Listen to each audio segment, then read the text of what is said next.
It's hard to escape the fact that over the last couple of years there have been a lot of layoffs in games and tech. Just by looking at the big FAANG companies, there have been about 50,000 layoffs.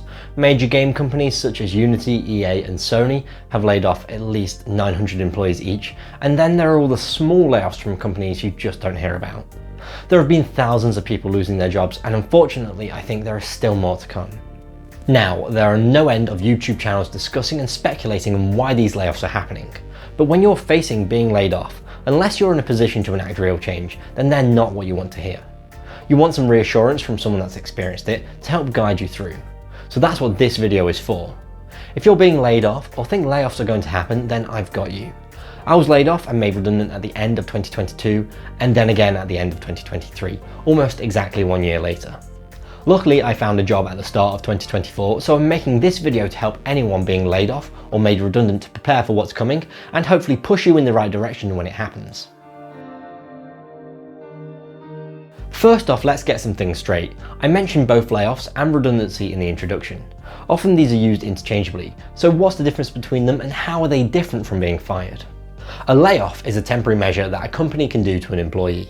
For example, a company may not have enough work for all their employees, so they'll ask them to work a reduced number of hours or even take unpaid leave. This often leads to redundancy or quitting.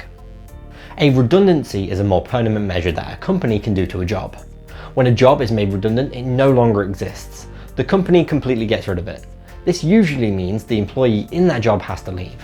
Finally, being fired is a measure that a company can take against an employee that isn't suitable in order to force them to leave. As you can see, all these lead to an employee leaving a company against their will. Layoffs and redundancies in particular happen for similar reasons, when a company is struggling and needs to cut costs. So, what can you expect if you're facing either of these?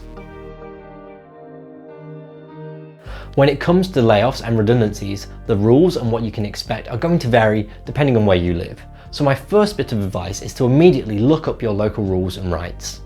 I'm based in the UK, so both the times I was made redundant, after the redundancies were announced, the company had to go through a consultation period.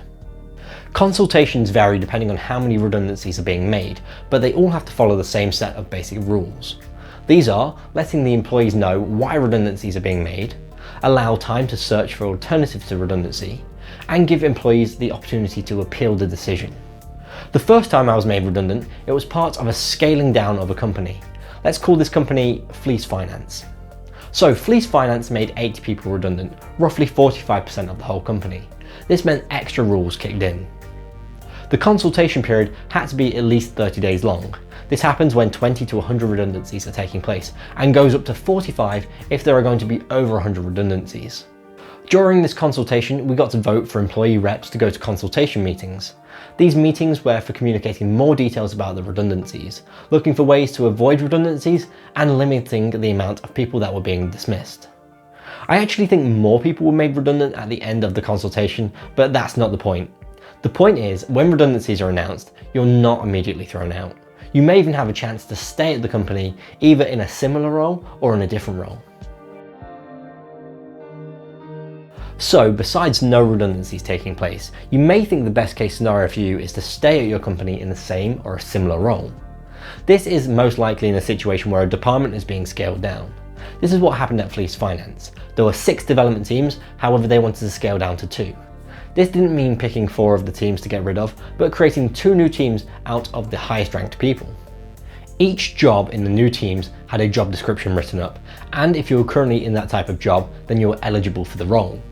There was then a selection process in which people were ranked based on things like performance reviews, skills, tenure, and salary expectations. Whilst there were a few exceptions, such as people arguing they weren't eligible for the new roles, in general, the people that ranked the highest were offered the jobs. Similarly, you may have a chance to stay at your company if similar jobs are available elsewhere. For example, the second time I was made redundant, my entire department closed. However, other departments had similar roles. Let's call this company SecuroKey. So at SecuroKey, the product I was working on was cancelled, meaning everyone working on it had to be made redundant. However, other products in the company were looking for new developers, so we were given the opportunity to apply for those roles. The application process was like any other job, except you already work at the company, so there's a familiarity, and the interviews were much more casual. The last chance you have to stay at your company is if there are vacancies in completely different areas. This is essentially a career change because the types of jobs that might be available, especially after redundancies are made, will be very different. I knew a few people that considered switching to customer support type jobs to stay at the company, however having to retrain ultimately put them off in the end. Before you decide to stay at your company, I suggest you consider your situation first. Which of these scenarios are you in? What's best for your career and how long will it last? In both my situations, I was quite lucky compared to some of my colleagues. For example, someone was on maternity leave, others had family that relied on them, and some had to get visa sponsorships to even stay in the country. Everyone's situation is unique and will lead them to different decisions. And then you should also consider the company's situation. Are you sure you want to stay at a place that is making redundancies? I think trying to stay is a natural reaction because it's the least amount of change to deal with. You hope it's just a temporary cost-saving measure and the company can grow again, but that's not always the case. The company will change even if you stay, and you'll have to change with it. For example, about a year after I left Fleece Finance, I met up with some people that stayed and they had almost all been made redundant, despite going through so much to get the company back on its feet. It was unfortunate, but the parent company decided it would be more cost effective to outsource as much as possible to their consultancy in India. With that all in mind, there is one last option, which is likely your only real option: actually being made redundant. As soon as your consultation period ends, you'll be put on notice and made redundant. Obviously, you should check your contract to see how long your notice period is, check you're eligible for redundancy pay, and check with your company to find out what their expectations are during this time. For example, at SecureKey, I had a 3-month notice period, but there was nothing to do because the project was cancelled. I just spent my time applying for new roles, and when I found a new job, they let me go. But at Fleece Finance, things were a little different. I had a 1-month notice period, but because the company was still going forward, they wanted us to continue working. We were allowed time to apply and to go to job interviews, but generally speaking, they wanted us to finish our projects. It was quite satisfying to leave knowing all the projects were complete. However, it wasn't nice to work for a company knowing they were making you redundant. In fact, a number of people didn't even bother working during this time, and honestly, I wish I didn't either. Spending time to find my next job should have been my priority. Now, before your notice is finished and you leave, you should check what you can get and what you're owed from your company. You're still employed with them until your notice is up, so you should make the most of it. I'd suggest checking what benefits you're entitled to. Maybe there's a training budget you can use, or you've got some holidays that you can cancel to get the most out of your final payslip. For example, when I left SecureKey, I got some AWS training vouchers.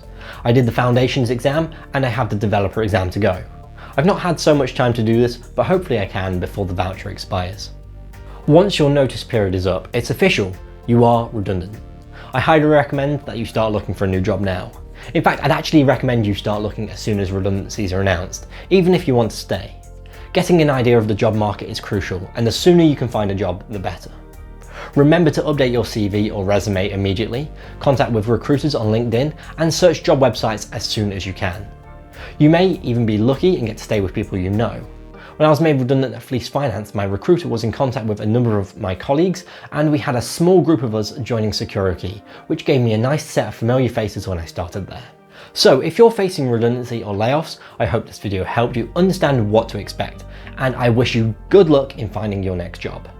Let me know if you want to hear more, such as a job hunting video or interview tips, down in the comments below. Thanks for watching, goodbye.